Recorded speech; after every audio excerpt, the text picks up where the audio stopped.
It's a remarkable piece of footage. If it's a hoax, it's very well done. If it's not, then I would say it's probably revolutionary. It's a fake in my opinion. If you continue to ask questions that are out of bounds, I won't hesitate to terminate this interview.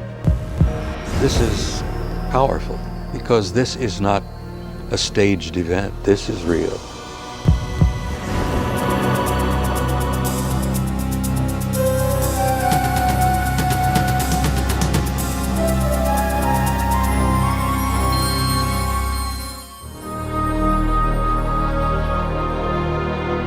Interest in UFOs and Area 51 is at an all-time high. Last year, a highly rated TV special and best-selling home video purported to show an actual autopsy of an alien being from the famous Roswell, New Mexico crash of 1947. Many people and even some experts believed that autopsy footage was genuine. If that was indeed the body of an alien being from another world, could the footage in this program be the world's first hard visual evidence of an actual living and breathing alien being? An alien being communicating in an interview with a highly covert arm of the US government?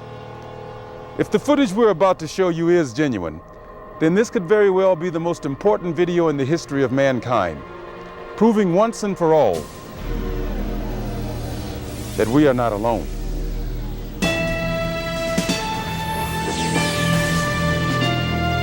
Within Nevada's Nellis Air Force Range, protected by the tightest security in the world, is the Groom Lake Test Site, aka Dreamland, aka Area 51, an installation so secret the government cryptically acknowledges its existence only as an operating location. Until recently, the military flat out denied the presence of such a base. It has served as the testing ground for many secret research and development projects, such as the U-2 and SR-71 Blackbird spy planes, the F-117A stealth fighter, and now the SR-75 penetrator, the super-secret replacement for the SR-71. Every morning, a select group of specialists with high security clearances, some reportedly as high as 38 levels above top secret, arrive at McCarran Airport in Las Vegas to be flown to Area 51 aboard a Boeing 737. From the time they leave the ground until they return to Las Vegas at the end of each working day, they enter a world no outsider can ever truly know, except through rumor and the occasional shocking revelation. In 1989, a physicist named Robert Lazar went public with the stunning claim that the United States government was test flying dish-shaped aircraft of extraterrestrial origin at Area 51. Interviewed in silhouette by a Las Vegas TV reporter, Lazar, calling himself Dennis, claimed to be employed at a site on the outskirts of Area 51 known as S4, where he was part of a team attempting to back-engineer the saucers to discover the secret of their advanced propulsion system. It was a very sleek, thin-looking,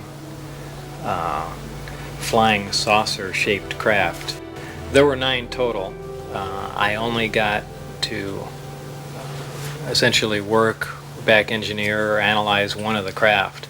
It's very plain. It's all one solid color, a grayish pewter color, the same color as the outside of the craft. There are no sharp corners anywhere. Every device in the craft, the seat, the amplifier housings, everything has a rounded corner on it, almost as if it was all fashioned out of wax and then slightly melted, so everything curved, even where the ceiling meets the floor on the end. Everything has a curve to it. Very, very plain, very wide open, very impractical use of space. And there are 3 levels. The lower level houses the amplifiers themselves that swing, the 3 of them. The center level is where you enter the craft, where the seats and the amplifiers are, and the top level is a small area, and I did not have access to that, so I don't know what's up there. Absolutely alien craft, there's no question about it. Well, first of all, the scope of the project was to back engineer it. If they were United States craft, we wouldn't be going backward trying to find out how they were built if we had built them. Second of all, the size of the equipment inside, the size of the seats, the materials that were in use, completely alien to us, pardon the pun, and the fuel, element 115, essentially non-existent. All these factors together, and of course the briefing information stating that they were alien craft. Along with Robert Lazar, rocket scientist David Adair is one of the few individuals who will go on record concerning his personal experiences with alien technology at Area 51. Was not of our origin. They shouldn't have let me see that. And then in the results of it, they locked me in a room. And the reason they locked me up in a room was because I wouldn't tell them any more about how the engine would function, and they started getting a little bit more perturbed about that. A former consultant to NASA and top aerospace companies, Adair claims that in 1971 he was brought in to study the engine of a downed flying saucer.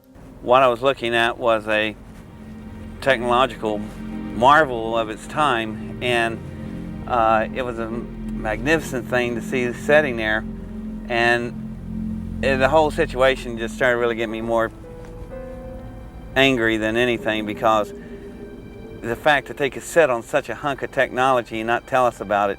Here we are using liquid fuel engines and rockets at NASA, and here they got an engine that's probably, in theory that we know of, could be a speed of light, an engine capable of speed of light or even faster. Ufologist and lecturer Sean David Morton has appeared on Sightings, Strange Universe, and Hard Copy. He offers his own perspective on Lazar's stunning claim and the super-secret Area 51.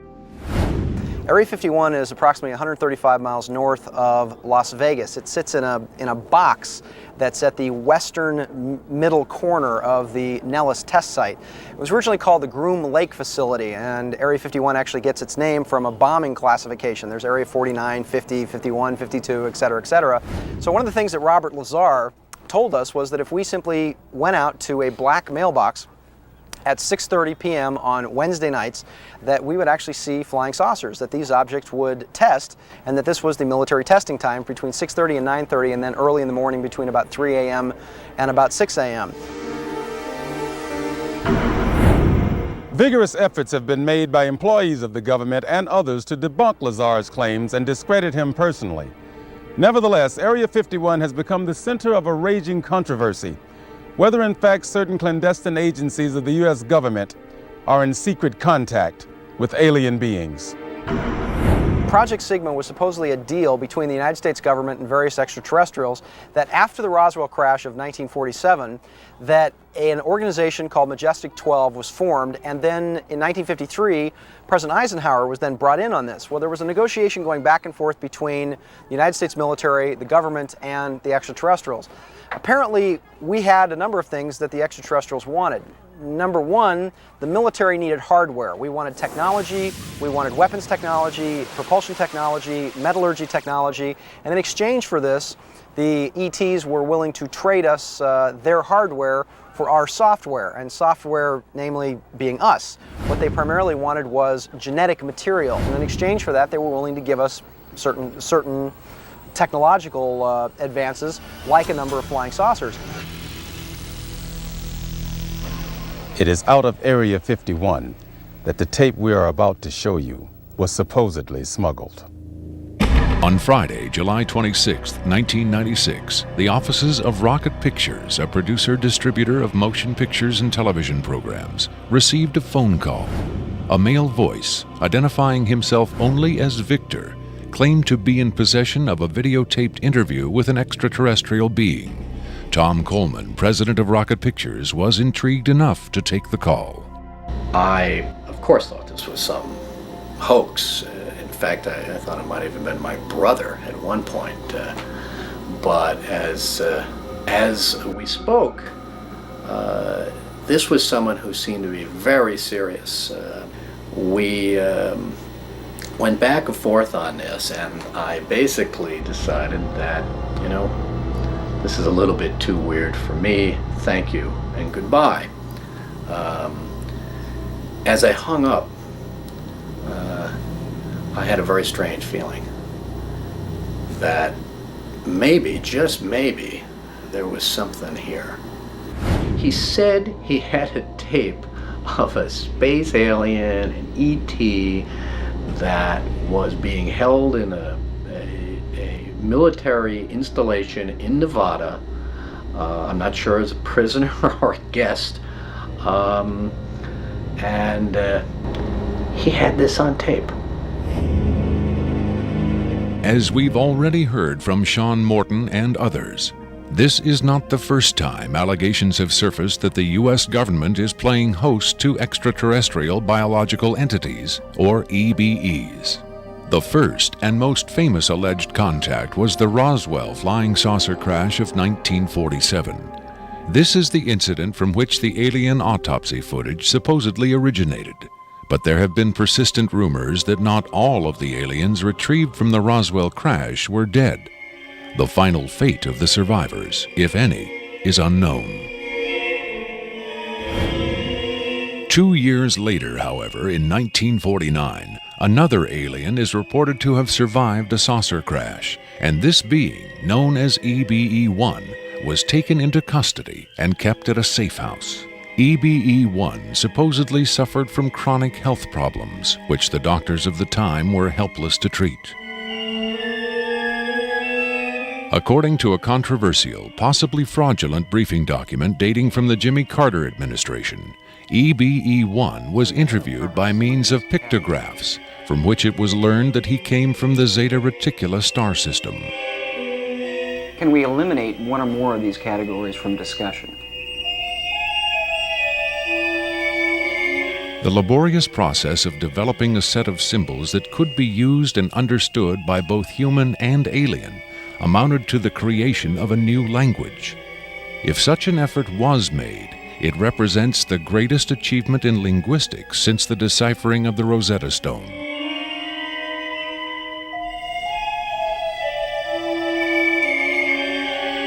That such an achievement would be kept secret illustrates the hysterical paranoia of the time as the Cold War intensified under the threat of nuclear annihilation.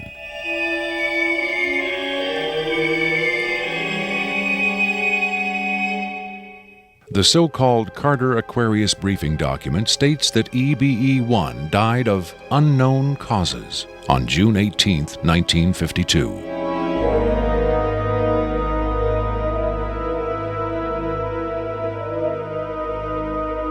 Skeptics who doubt the authenticity of the Carter-Aquarius document find it unbelievable that highly advanced alien beings would allow one of their own to die under the primitive medical care of a species that had barely begun to conquer its own diseases.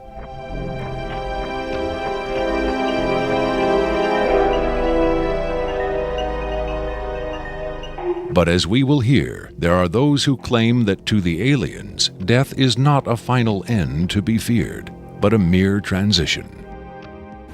It was in the late 40s and early 50s that the U.S. government's policy toward UFOs was formulated. Publicly, there was Project Bluebook, which made a great show of gathering data on all the major UFO sightings, finally declaring them all to be hoaxes, mass hysteria, or swamp gas. But secretly, there may have been another policy at work.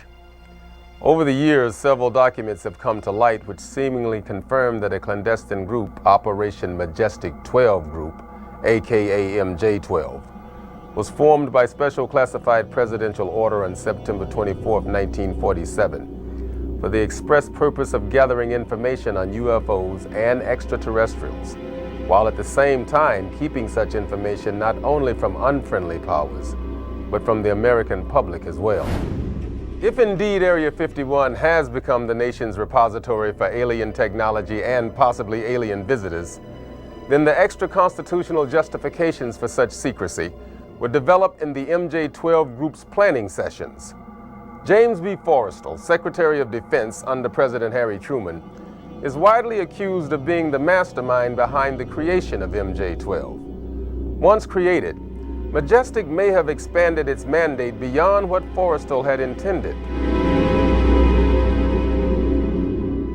Whatever secrets Forrestal may have known concerning flying saucers and alien visitors, that knowledge died with him when in 1949 he mysteriously plunged to his death from a window at Bethesda Naval Hospital. Though he was being treated for depression, many UFO researchers doubt that his death was a suicide and point to the sinister workings of the possibly mythical MJ-12, which in their hypothesis may have been protecting its secrecy from a man who had come to believe the people had a right to know. As late as 1989, according to Bob Lazar, the identification badges at Area 51 read MAJ for Majestic. In December 1994, a document purporting to be the Majestic 12 Group Special Operations Manual was leaked to a noted UFO researcher. It contains the following directive under the heading Isolation and Custody. EBEs will be detained by whatever means are necessary and removed to a secure location as soon as possible. There follows this disturbing amplification. Although it is preferable to maintain the physical well-being of any entity, the loss of EBE life is considered acceptable if conditions or delays to preserve that life in any way compromise the security of the operations. From the beginning of the UFO age, it seems, secrecy was always the government's prime directive. In 1988, another anonymous government source, codenamed Falcon, claimed that a second extraterrestrial biological entity, EBE-2, voluntarily became a guest of our government, allowing himself to be examined and interviewed. In this scenario, Area 51 became, for a time at least, a sort of extraterrestrial embassy, the setting for mankind's first attempt at diplomacy with beings from another world. Different sources disagree as to how communication was established.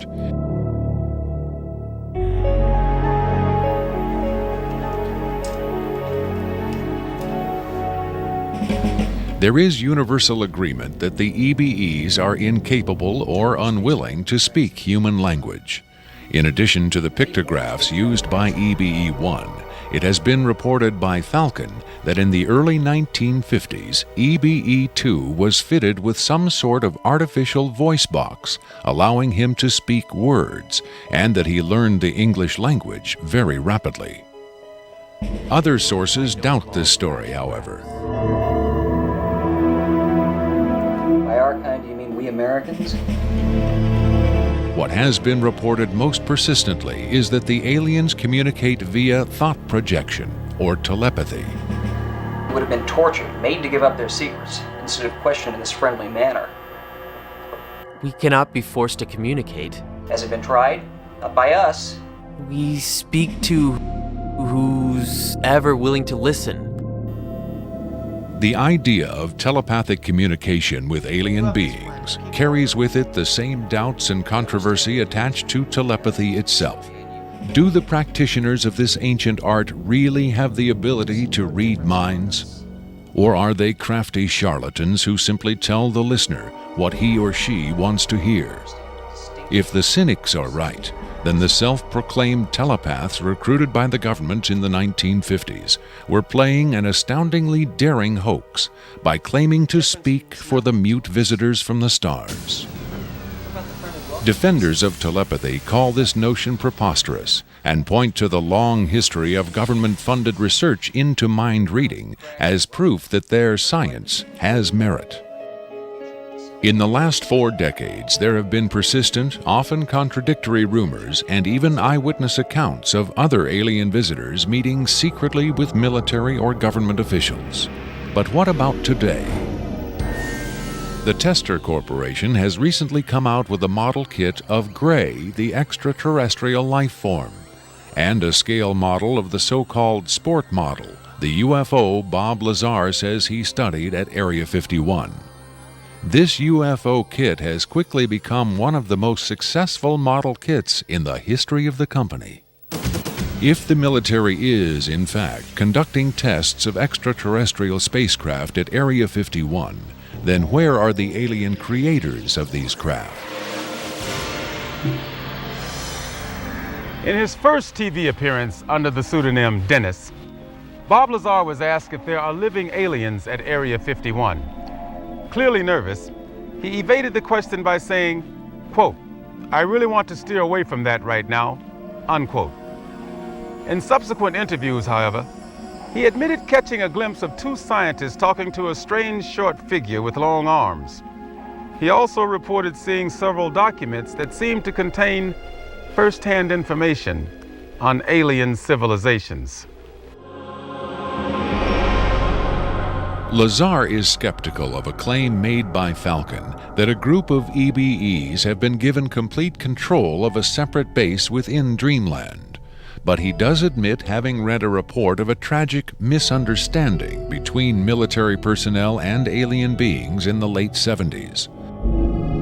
Lazar states that it had to do with bullets the MPs were carrying, and that the bullets might explode, possibly due to a field the aliens had generated in that area. This encounter supposedly resulted in the deaths of all the humans involved by head wounds.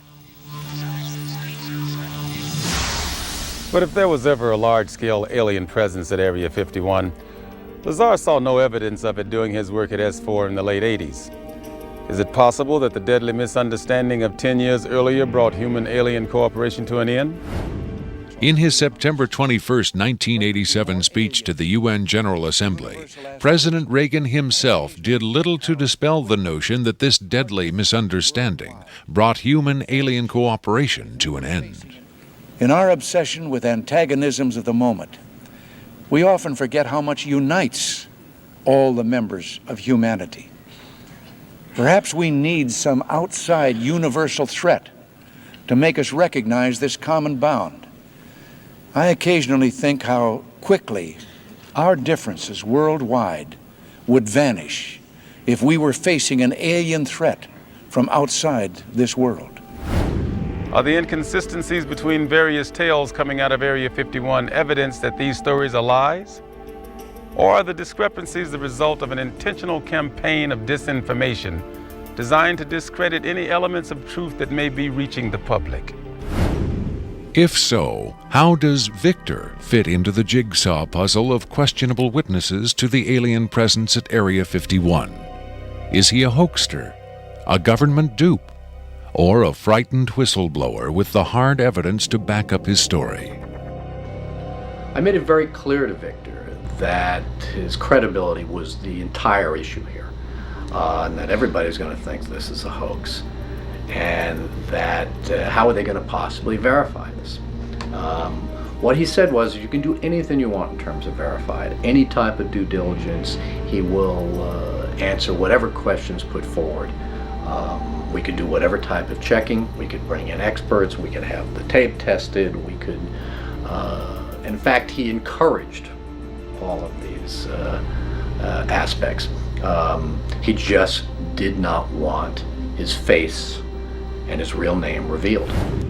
At Coleman's insistence, Victor agreed reluctantly to appear on camera, but only in disguise, in shadow, and with his voice electronically altered.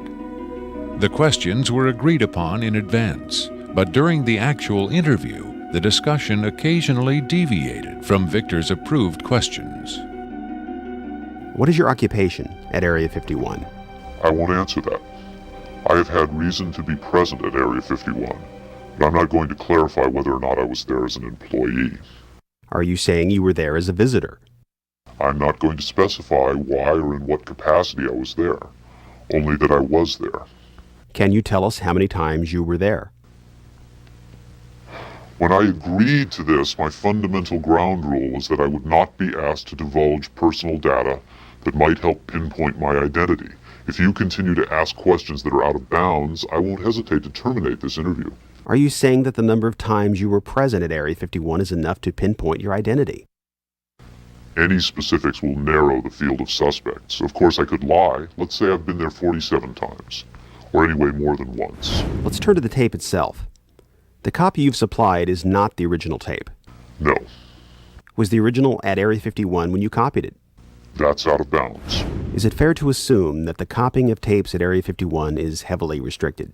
You can assume anything you like. I would say that's a fair assumption. That's obvious. I will say that this tape was copied under special circumstances. Otherwise, copying it would have been impossible. Can you be more specific? More specific? Okay, I'm sure they've figured this much out already. Recently, there was a wholesale transfer of video documentation from analog tape to digital disc storage. In a couple of instances, this allowed data to leak from a highest security system to a less high security system. Even so, this particular tape was the only... I think that's about all I'll say about that. Was there something about this particular clip that made it more accessible to be copied? Not necessarily, no. Was there something about the content that caused them to file it differently or give it special handling? This interview was terminated. The interview resumed only after a discussion of the ground rules. Have you personally seen the alien being that appears in the tape? Yes, I have, but I stress I was not necessarily present at the interview session that appears on the tape. I'm not going to be specific. I may have encountered the being at another time. What can you tell us about the alien interview we're about to see? This one is rather recent, very late in the series. The interview process has been ongoing since the being arrived, which was in 1989. Approximately twice a month, they sit it down for a session that generally lasts from 3 to 5 hours. If they try to go longer than that, or if they schedule the sessions more frequently, the being becomes unresponsive. There's a fair amount of infighting among the scientists from different disciplines to get their questions asked. What has the alien revealed? Various minor technical details of the saucers. The physicists and engineers are frankly frustrated. They feel the being is withholding information. Possibly concepts are getting lost because all the information has to come through a telepath. But also it may be that the bulk of their scientific knowledge is just too advanced to be translated into our primitive conceptual framework. It's analogous to if a human scientist were to try to translate quantum mechanics into the grunts and screeches of a chimpanzee. That's not a very flattering comparison. Frankly, there's a high attrition rate for scientists in the program. You'd think they'd be energized by the challenge, but a lot of them take the ego deflation very hard when they find out not only how much they don't know, but how much they aren't even capable of understanding. What else has the alien communicated? Oddly enough, the being seems to have a much easier time communicating spiritual concepts.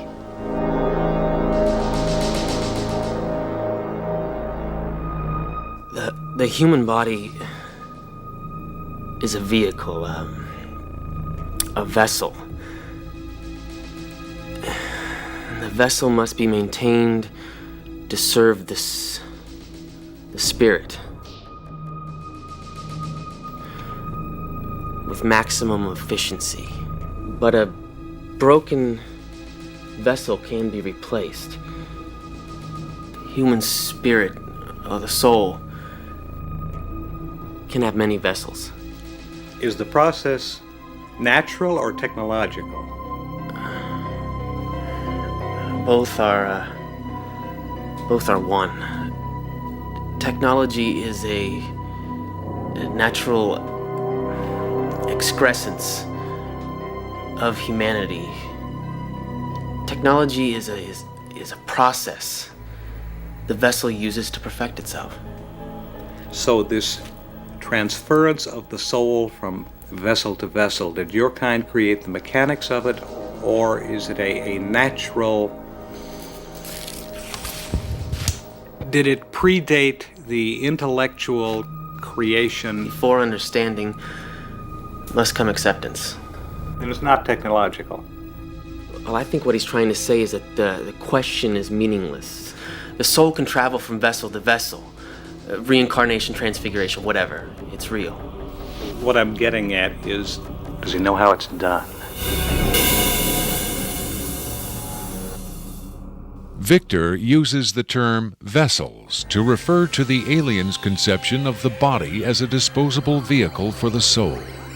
The UFO cult known as Heaven's Gate used the term containers in a similar context. The mass suicide of the Heaven's Gate cultists illustrates the dark side of accepting such ideas at face value. Doe, the Heaven's Gate cult leader, preach that humans can pass from container to container. The mysterious Victor, on the other hand, harbors no such belief. In his interview, recorded months before the Rancho Santa Fe tragedy, Victor made his attachment to his own earthly vessel abundantly clear. And let me just state here publicly, to head off any clever ideas anyone might be having, I have never been, am not now, and never will be suicidal. But how would the public know if something happened to you, since we don't know who you are? I'm taking care of that, trust me. If something happens to me, if I die, people will know who I am. Do you think it's a reassuring sign that these aliens can communicate with us on a spiritual plane? It would be nice to think so, but I'm not sure if it's really such an achievement considering the mismatch between our intellects. I mean, you're not going to have much luck making your dog understand calculus. But if you pet him on the head and say, "Good dog," aren't you communicating spiritually? And doesn't the animal control officer say, "Good dog," when he comes to put some poor stray to sleep? Doesn't the vet try to reassure the animal just before he spays it? When you're dealing with beings whose intellect is so far beyond your own, I don't think it's safe to assume they have your best interests at heart. What about the content of the tape segment you brought? As I said, this is late in the series. In fact, it's quite close to the end.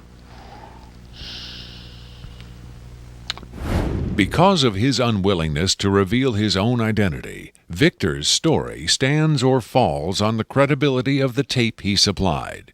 Here, exclusively, for the first time anywhere, is the uncut, uninterrupted alien interview tape, shown in its entirety in real time.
You removed the soundtrack from the tape before you turned it over to this program. That's correct. I can't allow the voices of the project personnel to be heard by the general public. There's a very good chance their family or friends on the outside might recognize them. Isn't your purpose in releasing this tape to expose Area 51 to the world? My purpose is to expose the existence of the aliens, not compromise these individuals. I made the decision to come forward. I'm taking precautions to protect my own identity, and I don't think it's fair for me to put these others in danger of exposure. In any case, the interview on the tape went nowhere. It was interrupted, as you'll see. Can you describe for us what we're seeing?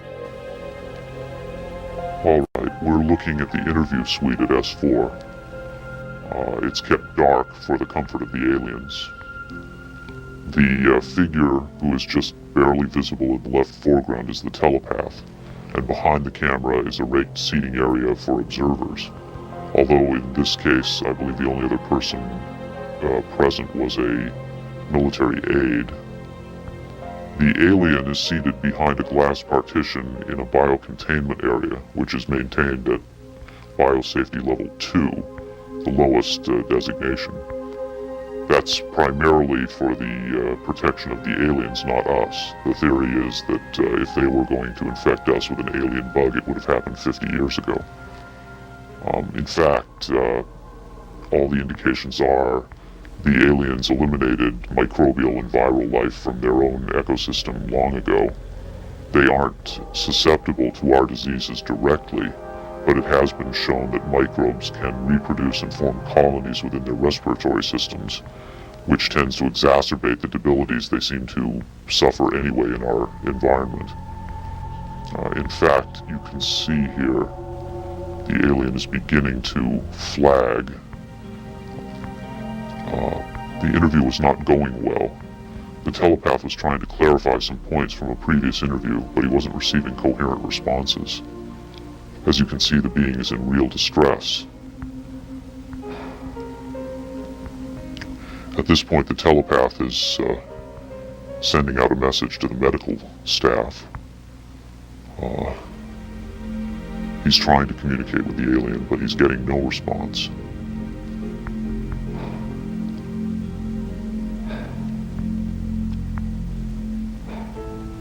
There's very little he can do. There's no direct connection between his space and the biocontainment area. That's the aide stepping in on the right. The medical staff should be there by now. They're slow in responding. There they are.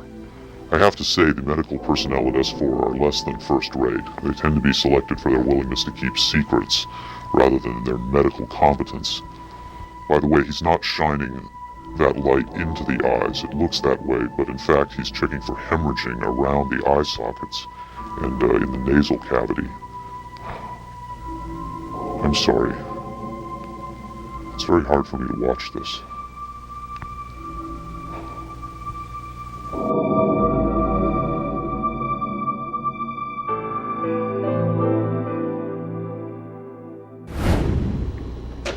You're asking me if I think this is real?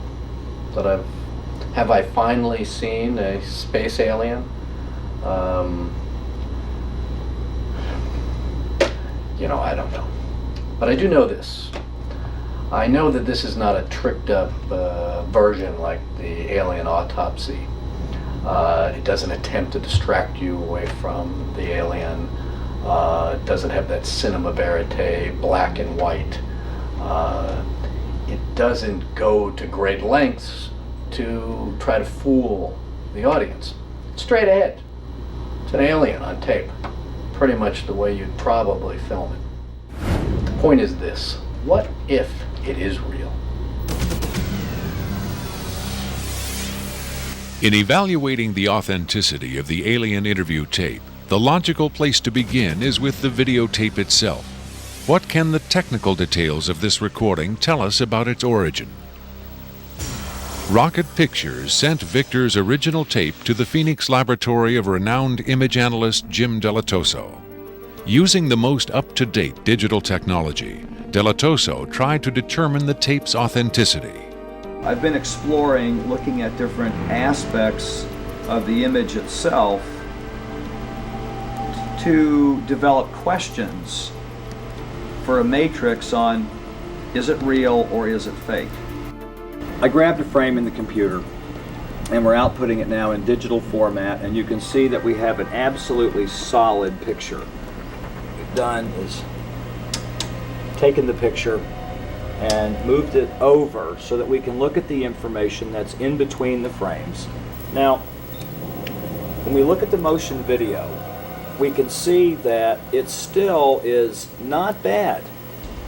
And when we have this little indicator down here, it tells me that the original image was transferred using some kind of time-based corrector. These are video screens up here, television, video monitors, and they're off at an angle. If this was shot using a video camera with lines on it, we would see moire patterns up there, and we don't see the moire patterns. So there's a probability that this was shot originally on film, possibly a film stock like 7252 or 7247, depending on the lighting. The idea that these images may have originated on film is in direct contradiction to Victor's statement that the interview was shot on video. On closer inspection, Delatoso decided the images could indeed have been recorded by a video camera under certain specific conditions. In this case, I get the sense of it that this was originally created using either film, transferred telecine to beta, and then this is the third generation, or it was taped under very low light conditions with the video gain boosted probably 12 dB. Even the emotionless analysis of a computer cannot provide a definitive answer. Delatoso's efforts yield tantalizing hints, but in the end they only increase the mystery. One of the key things about this creature are its eyes. Like the other experts, video analyst Jim Delatoso was emotionally affected by what he saw. He took the tape very seriously and offered this personal opinion. If someone faked this, I don't like these people. I think it's a bad thing for people to do, because if extraterrestrials come here, it's an incredibly important thing to understand who they are and why are they coming here. If this is not faked, I think we've got a glimpse here of a sense of communication with someone who came from a long distance away. When asked his opinion of the alien interview, Adair was careful to answer only in terms of his own experiences.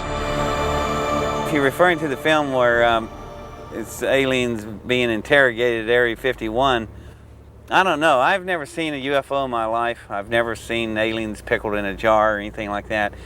But I know I saw an engine that wasn't from our terrestrial technology. If you look at an engine like that, it came out of a craft. If it come out of a craft, then that craft has occupants. So it's very logical to assume then that those occupants could still be here and they could be interrogating them, or they could have downed another craft since 1971. Makeup artist John Criswell has provided special effects creatures for many Hollywood motion pictures and television shows, such as Spaced Invaders and Babylon 5. Hired by Rocket Pictures to create the aliens for the recreation segments of this program, Criswell was very interested to finally see the real thing. By Hollywood standards, I would say it's a pretty decent puppet.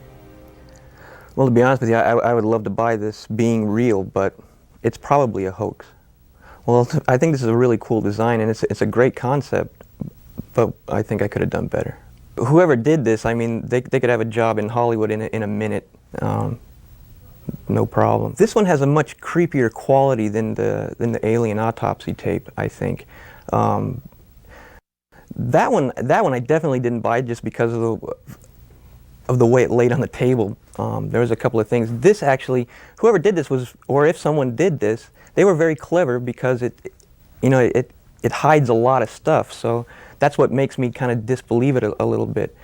But, you know, who knows? Criswell thought the alien exhibited movements that would be difficult to fake. There are moments when this looks very real, and I don't know how they did certain little things about this. So right when I would say that it's definitely a puppet, he moves a certain way, or he'll lift up in the frame and all that, and all these little things are important to the, you know, to the character of it. Academy Award winner Rick Baker is one of Hollywood's reigning masters of makeup effects. He transformed Eddie Murphy into a 300-pound man for The Nutty Professor and has created monsters for countless films, including An American Werewolf in London and the UFO-related Men in Black. Baker dismissed the tape as a fake. Yeah, this doesn't fool me. I don't buy this. I think this is a puppet, and you've got a table in the foreground that's hiding the rest of its body.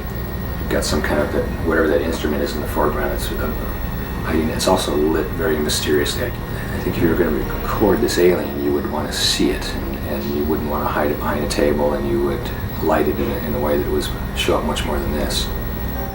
And this particular movement, this head-jerking movement here especially, looks very puppety to me. It looks a little overdone and very much like a guy with his hand inside this thing maneuvering it.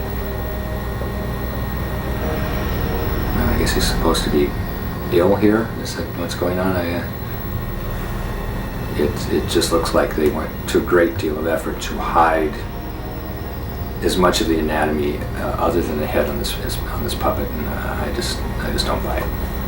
I would be willing to stake my reputation on the fact that I think this is a hoax. It's very interesting to see, though. In Baker's opinion, there was no controversy at all. It's a fake, in my opinion. We could build better. We have built better, UFO expert Robert Dean, on the other hand, had no doubt whatsoever that the tape was authentic. This is powerful because this is not a staged event. This is real.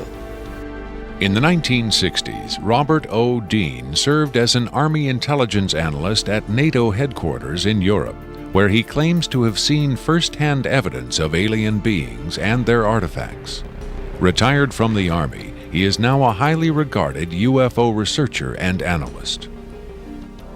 Dean was asked to view the tape and offer his expert opinion. They're treating him like a piece of livestock, wiping his lips. Calling on his own first-hand experience for comparison, Robert Dean was stunned and moved by what he saw. That breaks my heart.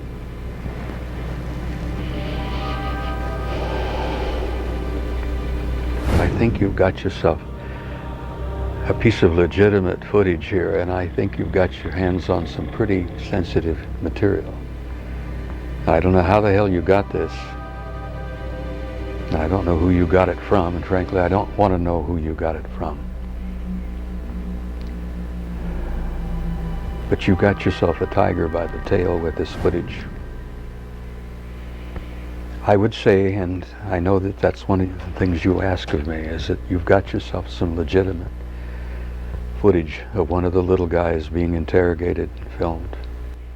And there's a reality to it, and there's a sensitivity to it that literally breaks my heart. But I tell you very strongly, you've got something here that is very sensitive. Well, I know that the level of classification on this kind of a thing is so far damned above top secret that you can't imagine how sensitive this kind of thing is, and how delicate it is, and how tightly the government sits on anything like this. Sean Morton looked for clues to the tape's authenticity in the technical details of the interview's setting. Okay, there's a couple of interesting things about the tape right off the bat. Morton tried to decipher the time code at the bottom of the screen. First off, what you're looking at in the time code is DNI, is Department of Naval Intelligence. So Department of Naval Intelligence, this would probably be a file number 27. It could be a security level, however, because security levels are supposedly go up to Q36, or the highest ones that we know about.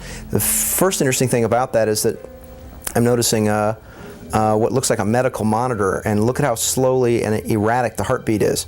The heartbeat is literally 1, 2. It's very, very erratic, and it looks as though the heartbeat being as erratic as it is only about, from counting that, it looks like it's about 30 a minute or so. Morton suggested an alternate explanation for the video's dim lighting. One of the unusual things about most of these particular race of aliens is they are very, very sensitive to light. So a lot of these interviews are conducted in very darkened rooms. To Morton's eye, many features of this alien dovetailed with accounts of other first-hand contactees. Another strange thing about the physiognomy of these creatures is, as well, is if you will notice that the neck itself is not at the back of the head like a human being is. The neck is actually in the center of the head, which is what actually gives it problems holding its head and its neck up. Whatever this is, it's being taken, the interview is actually being done through a piece of glass, which is probably something somebody faking the photographs probably wouldn't think about. Right there we see that the creature appears to be choking. The dark eyes, in many cases, are actually a form of lens that guards the creature against untoward sunlight. It's a remarkable piece of footage. I mean, it's very, very, very, very interesting. If it's a hoax, it's very well done. If it's not, then I would say it's probably revolutionary. Another expert who was asked to examine the tape was Michael Hesseman, one of Europe's leading UFO researchers and author of the international bestseller Beyond Roswell. When I got the first information about the alien interview footage, and when I saw the first picture, I said there might be a connection to a real incident.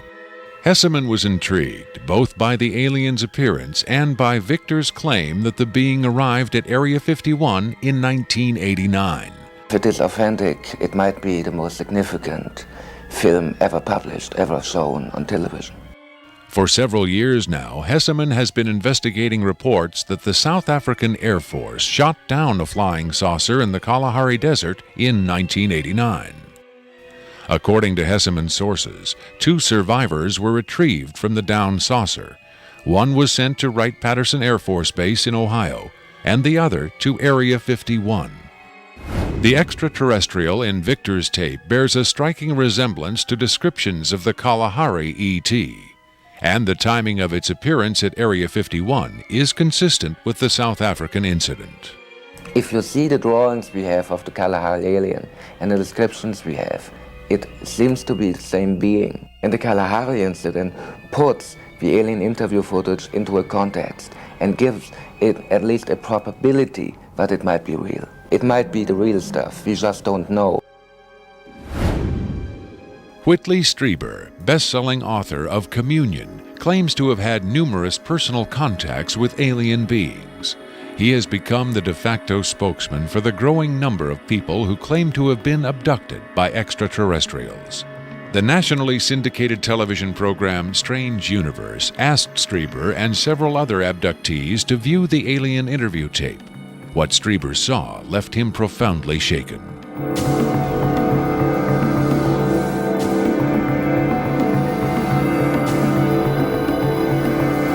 Strieber would not agree to be interviewed on camera for this program, but on Strange Universe, he had this to say.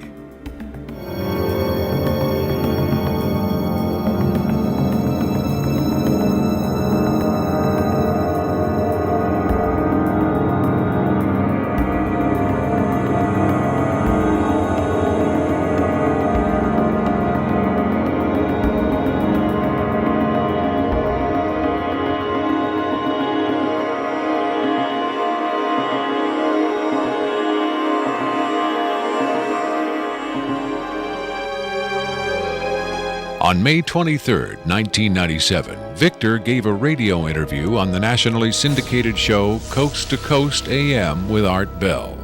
Speaking by telephone from an unknown location, Victor answered questions from host Art Bell and his guest, UFO expert Sean Morton. From the Kingdom of Nye, Coast to Coast AM continues with Art Bell. It is going to be a very interesting morning. Let's see if we've got Victor on the line. Victor, are you there? I'm here. Welcome to the program, Victor. Afterwards, this is what Bell and Morton had to say about Victor's credibility. What a hell of an interview, huh? Boy, oh boy, talk about making history on the radio. It was, as far as I could tell, he answered every question properly as far as exactly where the locations are, to the, descriptions of the, the transports, the 737s, to the CTS-43s, the retinal scans, the 5 levels at S4. A veteran of countless controversial interviews, Art Bell still found himself impressed by his encounter with Victor. In the first, I think, half hour, I sensed that I was getting a kind of a runaround, or that I was not satisfied with the quality of the answers that I was being given. But as the interview progressed, and Victor, to some degree, began to relax, I began to get a different sense, and that was that he was telling me the truth. I think Victor was scared. I think Victor really is scared. And so my judgment of the interview after about the first, maybe 20 minutes, half hour, is that we began to get some real information. It was a significant milestone. There's no question about that in broadcasting.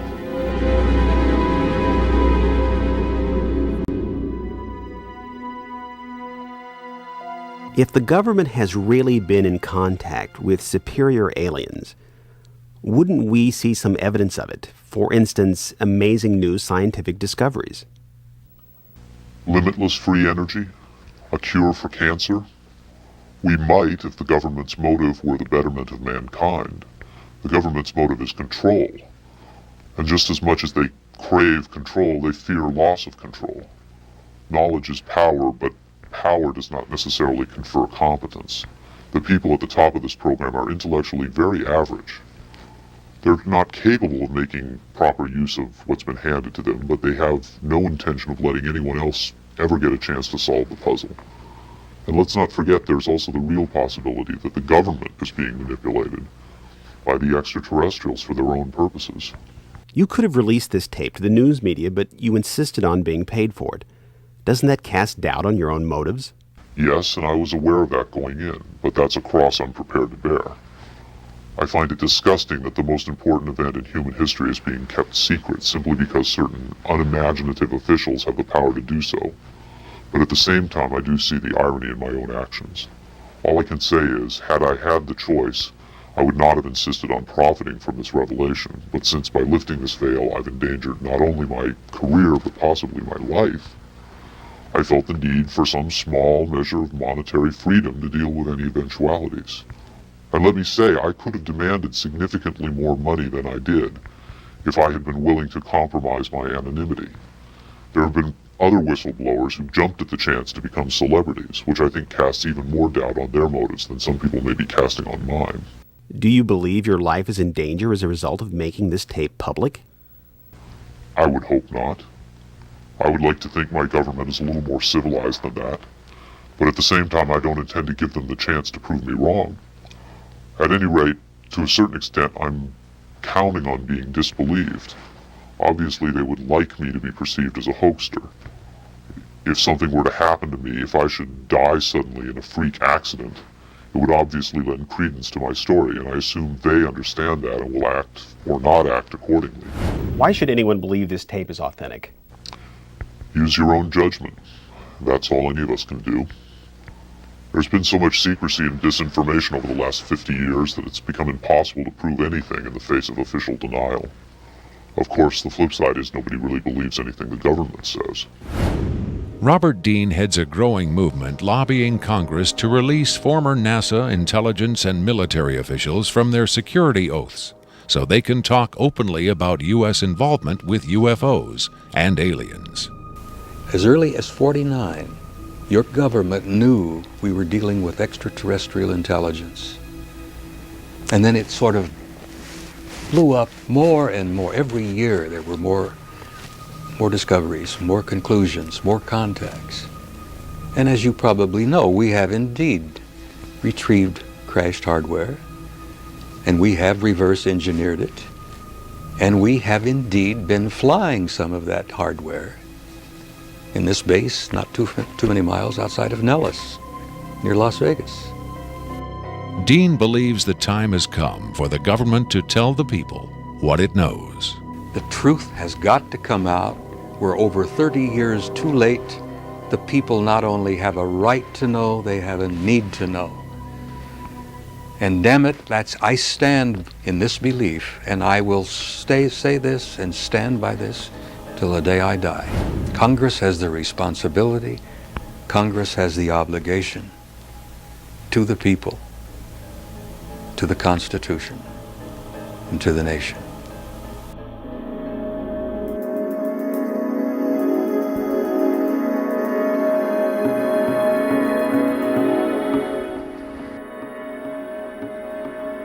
Did this alien die?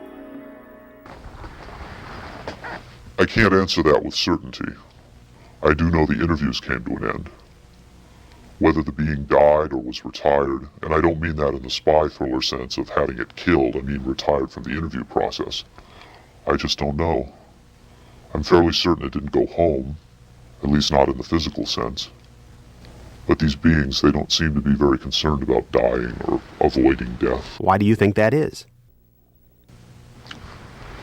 Maybe they know what comes after death with more confidence than we do. Maybe there's another vessel waiting for them on the other side. The other side? Yes, which may in fact be where they come from in the first place. I've heard the claims that they come from Zeta Reticula or the Pleiades, but it hasn't been established that they come from out there at all. Their saucers may not travel through space as we know it. They may fold in from another dimension, another reality. You make them sound almost supernatural, like angels or devils. Supernatural is just a term for aspects of nature we don't understand.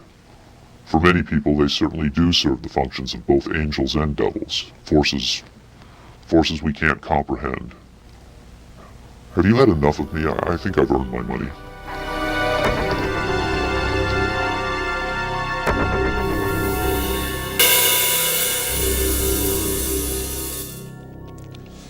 Is seeing believing? Can the images on this little tape really be what Victor claims? To even take the question seriously requires a belief in the possibility of wonder, a willingness to accept an almost unimaginable truth. It's far easier and safer to label it a hoax. I'm standing on Nevada Highway 375. America's official extraterrestrial highway, redesignated last year by the legislature in acknowledgement of the worldwide fame that has become attached to this desolate spot. Beyond those mountains is Area 51, the most widely discussed secret place on Earth. Whether as a hoax or mind-expanding revelation, this alien interview is now a part of the Area 51 legend. There will come a day when the secrecy at Area 51 ends. When that day comes, then we will know whether this tape was real and what the true motive was for its sudden appearance. Until then, we can only speculate, investigate, and hope.